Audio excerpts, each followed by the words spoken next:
মধ্যরাতে হঠাৎ চোখ খুলে গেলে আল্লাহ তাআলার দুইটি নাম পড়ুন, তারপরে ফলাফল দেখবেন আপনি নিজে অবাক হয়ে যাবেন। মধ্যরাত, এই রাতটা হচ্ছে রাতের শেষ অংশে যদি আপনার চোখ খুলে যায় তাহলে মনে করবেন আল্লাহ তাআলা আপনাকে সফলতার দ্বার প্রান্তে পৌঁছে দেওয়ার জন্য আপনার চোখটাকে খুলে দিয়েছেন। কিন্তু দুঃখজনক হলেও সত্য, আমরা অনেকেই রাতের বেলা হঠাৎ করে চোখ খুলে গেলে অথবা ঘুম ভেঙে গেলে কিন্তু আমরা আল্লাহকে স্মরণ করি না।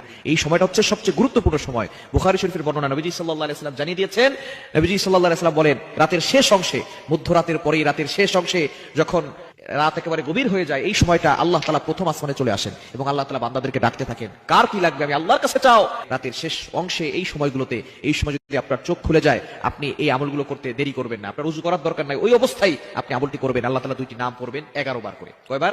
এবং দুইটি নাম পড়ার আগে আপনি 3 বার দুরূদ শরীফ পড়বেন। দুরুদের ভিতরে সর্বশ্রেষ্ঠ দুরুদ হচ্ছে দুরুদ ইব্রাহিম।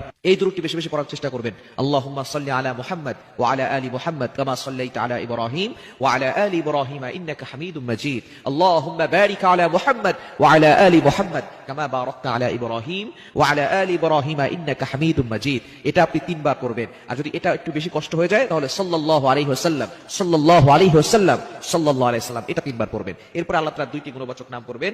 আল ওয়াহ্হাব, এটা পড়বেন 11 বার।